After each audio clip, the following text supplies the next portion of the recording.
بسم اللہ الرحمن الرحیم۔ السلام علیکم ورحمۃ اللہ وبرکاتہ۔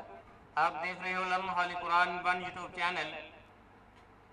الحمدللہ ابھی ہم آپ کی خدمت میں بخار اور اجر، یعنی اگر مسلمان بندے کو بیماری آتی ہے، کوئی دکھ یا کوئی مصیبت آتی ہے یا کوئی پریشانی آتی ہے تو اس کا اجر کیا ملے گا، اس حوالے سے آپ کی خدمت میں ایک حدیث پیش کرنے لگے ہیں۔ جو ہمارے چینل پر نئے ہیں، جنہوں نے ہمارے چینل کو سبسکرائب نہیں کیا وہ سبسکرائب کریں اور ساتھ دیے گئے بیل آئیکن بٹن کو لازم دبائیں۔ صحابہ رسول صلی اللہ علیہ وسلم کہتے ہیں، میں رسول اللہ صلی اللہ علیہ وسلم کی خدمت میں آپ کے مرض کے زمانے میں حاضر ہوا۔ نبی کریم صلی اللہ علیہ وسلم اس وقت بڑے تیز بخار میں تھے۔ میں نے عرض کیا، یا رسول اللہ صلی اللہ علیہ وسلم، آپ کو بڑا تیز بخار ہے۔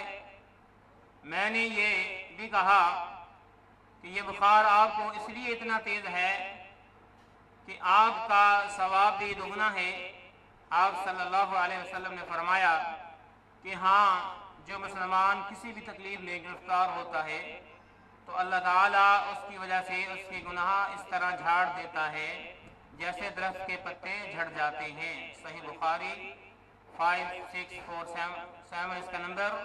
تو میرے بھائی، اللہ رب العالمین کے پیارے محبوب پیغمبر علیہ السلام نے جو مسلمان کو کوئی تکلیف آتی ہے، مصیبت، پریشانی، بخار وغیرہ آتا ہے تو اس کی یہ فضیلت بیان فرمائی ہے۔